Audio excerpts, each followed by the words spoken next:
Hey y'all, welcome back to the Black Link Experience. It's your girl Marva B. Subscribe, like, and share. Leave your comments below. Your opinion does matter. We are here for it. Hit that bell for notifications for stories like these and others so we continue our coverage on the many stories that are coming out behind P. Diddy or in regards to P. Diddy. One of those stories is that a young lady was shot in the club that we all know about. And P. Diddy denied doing it, but she is adamant and says that he in fact did. She went and she made a TikTok video about it, and it kind of went viral. Like 70,000 people watched that video. And to top it off, Little Rod, who filed a complaint, as we all know, against Diddy for SA and harassment, also stated in his complaint that P. Diddy admitted to shooting a woman in the club, said that he did in fact do it. And so the lady is Natania Reuben, who just did an interview, an actual interview that we caught. And I'll let you hear what she had to say. The interesting part about that is, of course, at that time, it was back in 1999, I believe, J-Lo and P. Diddy were an item. And when they entered the club, and I remember this plain as day, the incident occurring, but they went into the club. J-Lo carried the gun in for P. Diddy. They got into an altercation. J-Lo passes the gun to P. Diddy.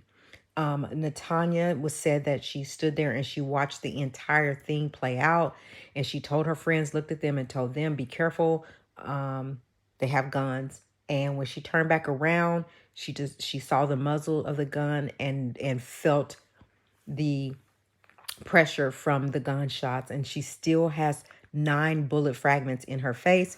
She says without a doubt she knows that she knows that she knows, and she's been saying this for 25 years and nobody's been listening to her, that P. Diddy is the one that shot her. And when asked in that interview if she wanted this to be reopened and tried, she said absolutely. And that means, she said, because back then we all talked to a grand jury, including J-Lo. J-Lo testified and lied to the jury, to the grand jury, and it needs to be looked at. So J-Lo needs to be looked at. P. Diddy needs to be looked up. Everybody that was there need to be looked at. She said, and then what's so sad about it, if they would have just listened to her 25 years ago, everybody that's involved now wouldn't have been involved. They would have just listened to what, and all these things that happened could have been, dealt with before it turned into all these years of doing whatever he's doing and all his victims, alleged victims that he has. But at the end of the day, Natania Reuben says, I'm speaking out because it's my time to speak. I've been saying it. I've been saying this for 25 years. And really, she feels like she has now a platform for somebody to really listen to her. So what do you guys think? Do you think they'll go back and open this case? I also was listening to a couple of interviews from some news stations, and they were talking about how the feds come in and that the feds work really patiently, right? So they don't just get hearsay or have hearsay and then just go after somebody and go and rampage somebody's home. What they do is they gather all the evidence they can. They get all the alleged victims and they hear each one of their cases in front of a grand jury. And at the end of that, the grand jury has to say, yeah, we have enough here, and that's kind of like the last step, is getting the grand jury, the interviews with the grand jury, and then getting the grand jury to buy in because of the evidence that was presented. And then at that point, they said, and this interview involved a lady that was a federal agent for 3 years. And so she knew how the process worked. And she said for her, she said it kind of got her in trouble a lot because she's very impatient. She's like, let's go get him right now. We know this is happening right now. She said, but really, when you wait long, when you have patience, and you at that point, you avoid making mistakes. You get as much as you can. Your I's are dotted, your T's are crossed. And when you get to the last step of a grand jury listening and hearing and agreeing, then you go after it, because at that point, you're not just coming for nothing. You're coming because you have mounds of evidence to justify why you are going in these people's house and rampaging their homes. She said when she looked at P. Diddy's home and she saw that it had been pretty torn up, she said there were clothes, and you'll see in the pictures, there are clothes still hanging up that wouldn't have been hanging up when she and her team would go in to do these things. So somebody was giving him a little bit of grace. She said, but you'd be surprised how they have secret compartments of videos and evidence that they find when they go in there. So what she's saying, and everybody knows at this 10 seconds, P. Diddy is still a free man. He's free to come and go as he pleases.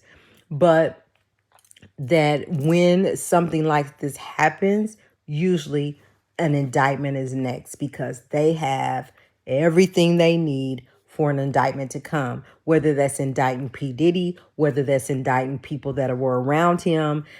We know that Cuba Gooding Jr. has been mentioned. Even Prince Harry has been mentioned, but not that he's done anything wrong, but just to say that it feels like a Epstein case where P. Diddy's around all these wealthy people, these wealthy individuals, and that's how he lived his life, but yet allegedly violating women and young girls and SA and DV and all kinds of stuff going on. And so that's kind of how they operate. So this is why they simultaneously kick those both houses in at the same time and rampage them, because they didn't want information to leak or anybody to be tipped off, while P. Diddy's lawyers were aware that something could like this could happen, and they let P. Diddy know that it could happen.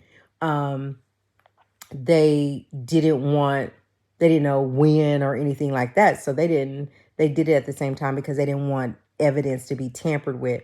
And as you see in the pictures, they were bringing bags of evidence out. Not sure what that evidence was, but even if they found guns belonging to P. Diddy in his name and he doesn't have license, he's in trouble for that. Even if they find drugs around him or in his possession or anybody's possession, just like they call him the drug mule, they found drugs on him, they're going to jail. They even implemented Young Miami in this, saying that, like, they used the example that one time, the real life example, that they were traveling and the drug mule, the white guy, was supposed to bring the pink cocaine and whatever else he was supposed to bring, right? All the drugs. He's supposed to be bringing the drugs. Well, he forgot it or left it somewhere. They made a call to Young Miami, and she was coming to where they were. She was flying out to where they were, and they asked her to go ahead and bring some. So she had it at her disposal, allegedly, or somehow got her hands on it and was able to the drugs across state lines to Diddy. These are the allegations that are being put out there. Just, I'm telling you, every day something unfolds with this story. And we will continue to cover this story and bring you the information as we get it. So listen to what Natania Reuben has to say. She is the lady that is claiming that P. Diddy did in fact shoot her. 99, and then all the emotions that must be coming up over the last couple of days. What was your reaction, Natania, when you saw these massive raids at P. Diddy's two homes? First and foremost, thank you for having me. It was very emotional.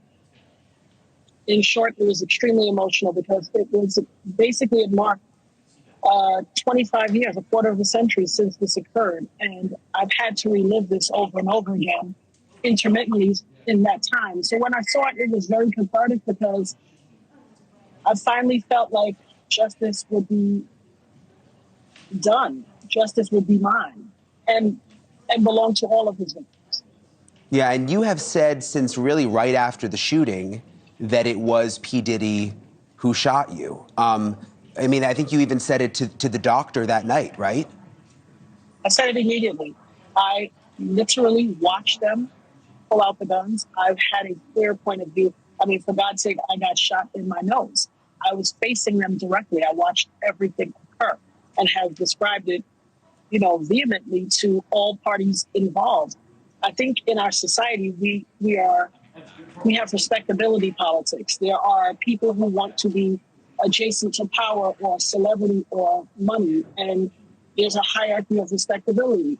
Because his name was more notable, he was believed rather than a victim who gave a first-hand account. By the grace of God, I survived.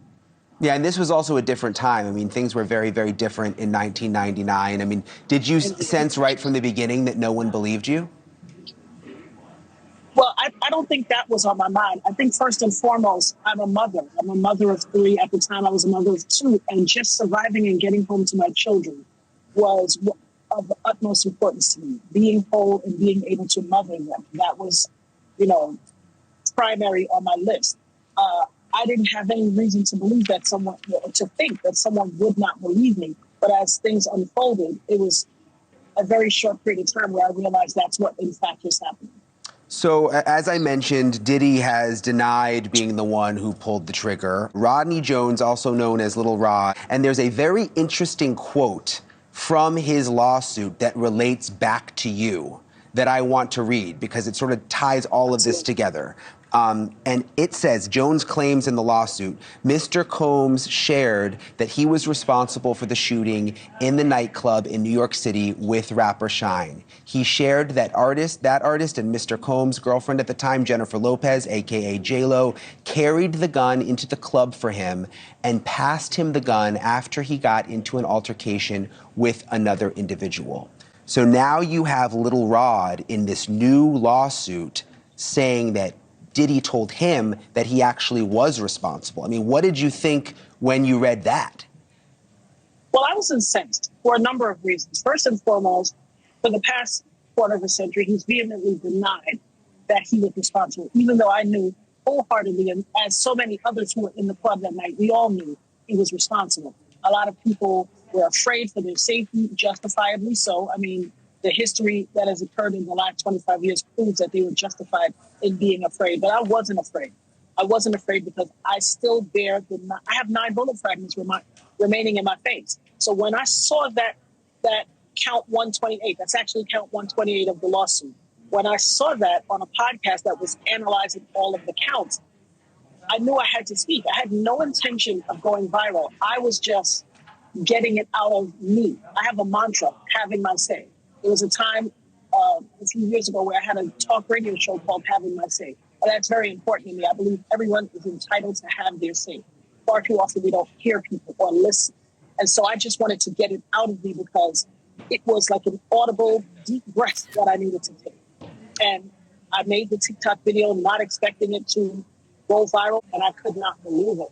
But it was time. It was time for me to speak. I'd stayed quiet for 25 years, and it was my time to speak. Would you like to see the investigation involving you getting shot at that club be reopened? Absolutely. Absolutely. The irony is there was a grand jury. We all had to go and speak at the grand jury. J-Lo testified at the grand jury, as did many other people. It needs to be reopened because if that is in fact the case, she carried the gun in and she lied to the grand jury. So we'll see what happens, you guys. Stick with us as we bring you the information as we get it.